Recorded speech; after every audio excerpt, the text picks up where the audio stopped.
Praise the Lord. सभी विश्वासी भाई बहनों को प्रभु यीशु मसीह में जय मसीह की। बाइबल शिक्षा चैनल पर आप सभी का स्वागत है। हमारे इस चैनल को देखने के लिए आप चैनल को सब्सक्राइब करें और बेल आइकन के ऑल बटन को ज़रूर दबाएं, तभी आपको हमारी आने वाली हर वीडियो का नोटिफिकेशन मिलता रहेगा। आज मैं आपके लिए बाइबल की पुस्तक से आमोस नबी की कहानी का संक्षिप्त विवरण लेकर आई हूँ। यह एक प्रेरणादायक संदेश है। तो चलिए भाइयों बहनों, हम वीडियो स्टार्ट करते हैं। बाइबल दर्शाती है यहाँ कि आमोस नबी का कार्यकाल लगभग 8वीं ईसा पूर्व शताब्दी के मध्य में शुरू हुआ था और आमोस ही बाइबल का एक ऐसा भविष्य वक्ता और नबी था जिसका संपूर्ण संदेश बाइबल की पुस्तक में विस्तार से दर्ज किया गया है।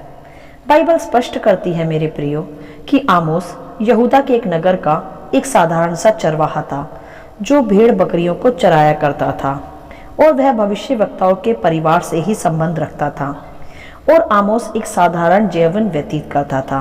परंतु मेरे प्रियो, आमोस का हृदय सदा सच्चे परमेश्वर यहोवा की ओर लगा रहता था और इसी के आधार पर आमोस नबी को परमेश्वर की ओर से एक दिव्य दर्शन मिला जिसके द्वारा आमोस का संपूर्ण जीवन काल बदल गया।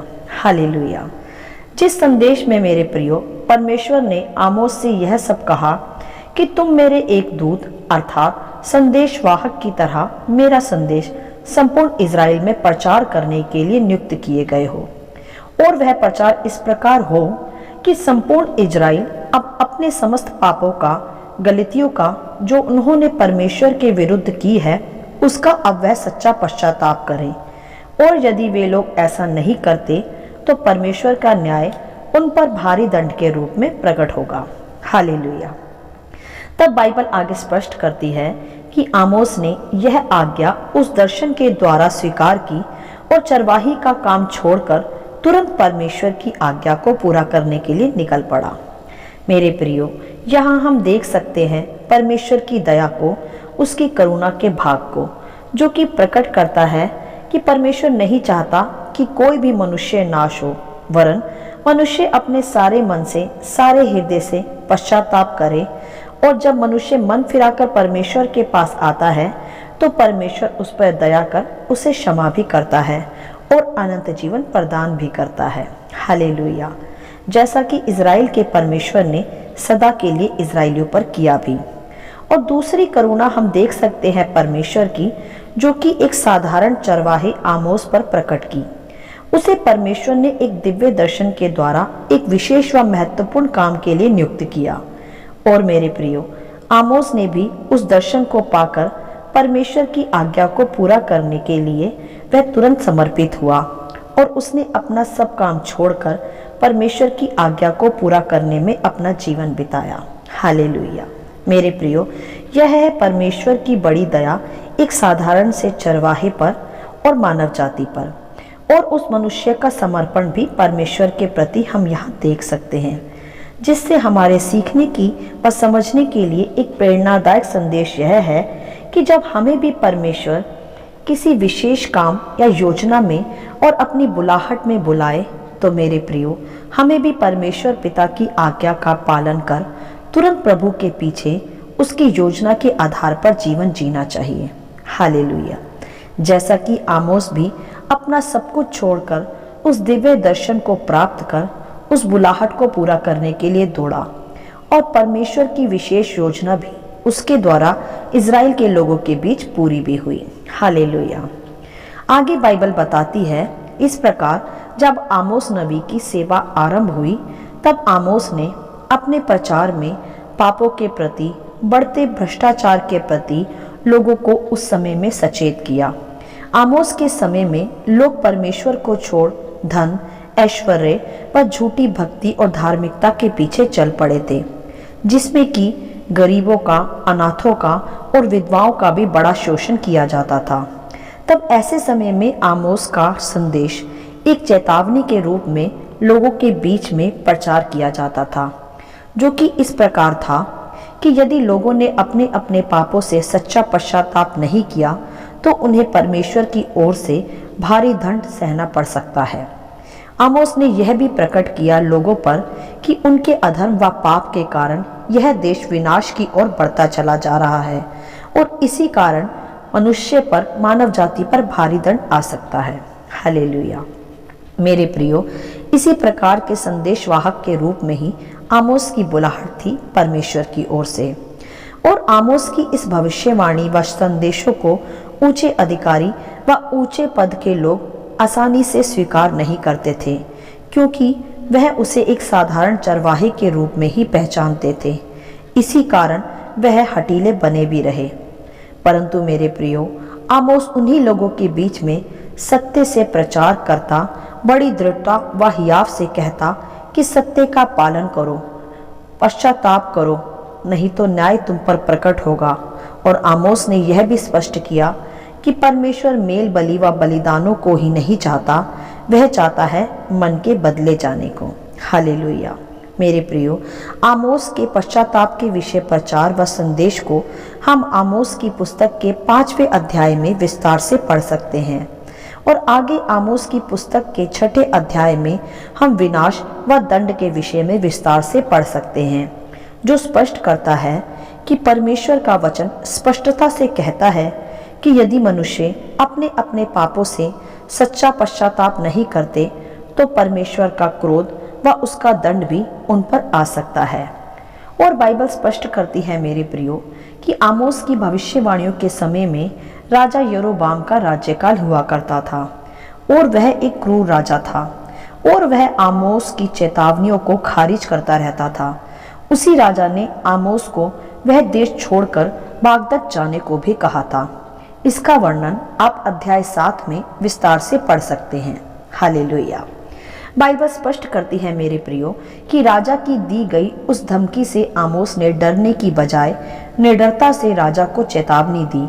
उसने कह दिया कि मैं परमेश्वर का दूत हूँ, जो परमेश्वर ने कहा मैं उसका प्रचार सदा करूँगा, और जो उसे सुनेगा, स्वीकार करेगा, वह अवश्य बच जाएगा। हालेलुया। यह दर्शाता है मेरे प्रियो कि आमोस एक साहसी मनुष्य था। हमें आमोस की इस प्रेरणादायक कहानी से सीखना चाहिए कि चाहे कोई भी हमें परमेश्वर के कार्यों को करने से रोके या धमकी भी दे, तो भी हमें डरना नहीं चाहिए, वरन और हियाव के साथ, दृढ़ता के साथ परमेश्वर के संदेश का, उसके सुसमाचार का सच्चा प्रचार करना कभी भी छोड़ना नहीं चाहिए। जिस सत्य को परमेश्वर ने हम पर प्रकट किया है, उसी सत्य का हमें भी प्रचार करते रहना चाहिए। यही हमारी बुलाहट भी है। हालेलुया। जैसे आमोस ने परमेश्वर से दिव्य दर्शनों को प्राप्त किया, वह उसी का दृढ़ता से, हियाव से प्रचार भी किया, और जिन्होंने उसके संदेश पर विश्वास नहीं किया वह नाश हुए।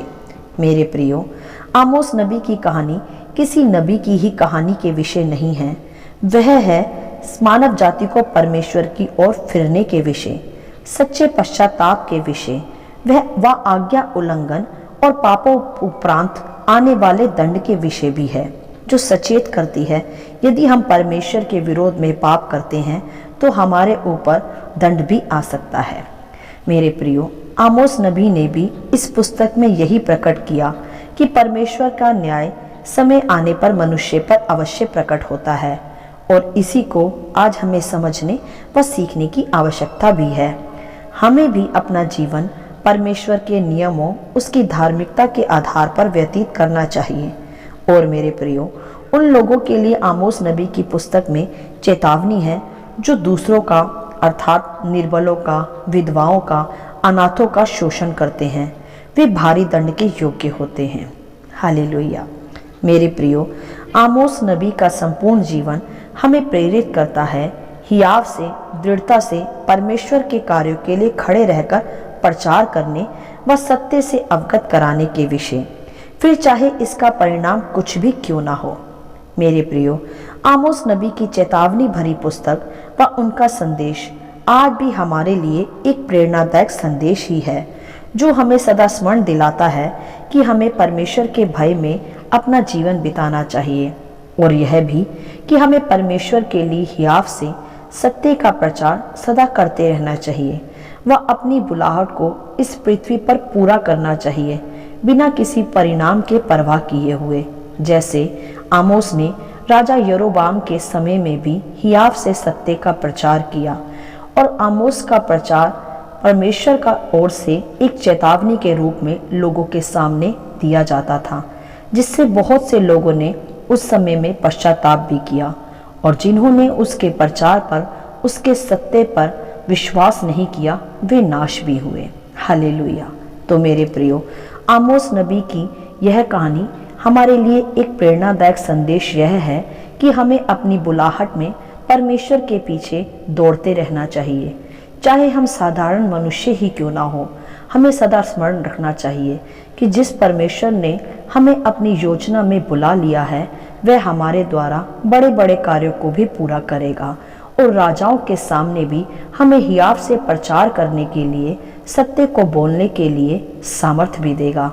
जैसे आमोस एक साधारण चरवाहा था, परंतु उस समय के ऊंचे अधिकारियों, ऊंचे पद वालों और राजाओं के सामने वह हियाव के साथ भ्रष्टाचार और पाप के विषय में प्रचार किया करता था और परमेश्वर की योजनाओं को, उसके दंड को भी और उसके न्याय को भी दृढ़ता के साथ वह संदेश के रूप में लोगों के बीच में कहता था। इसीलिए मेरे प्रियो, हमें भी अपनी बुलाहट में परमेश्वर के पीछे दौड़ते रहना चाहिए, वो भी दृढ़ता और हियाव के साथ, बिना किसी भय के, और अपना जीवन परमेश्वर की धार्मिकता के अनुसार इस पृथ्वी पर जीना चाहिए, जिससे हम परमेश्वर के उस भारी दंड से भी बच सकें और अनंत जीवन में बलपूर्वक प्रवेश कर सकें। हालेलुया। आशा करती हूँ इस कहानी का संक्षिप्त विवरण आप सभी को समझ में आया होगा। प्रभु आपको अपनी पवित्र आत्मा की भरपूरी से सदा भरता रहे। यदि आप चाहते हैं कि दूसरे भी इसे सुनकर आशीष पाएं, तो आप दूसरों के साथ भी इसे शेयर कर सकते हैं, क्योंकि हमारे प्रभु यीशु मसीह की यही इच्छा है। आमीन and God bless you all.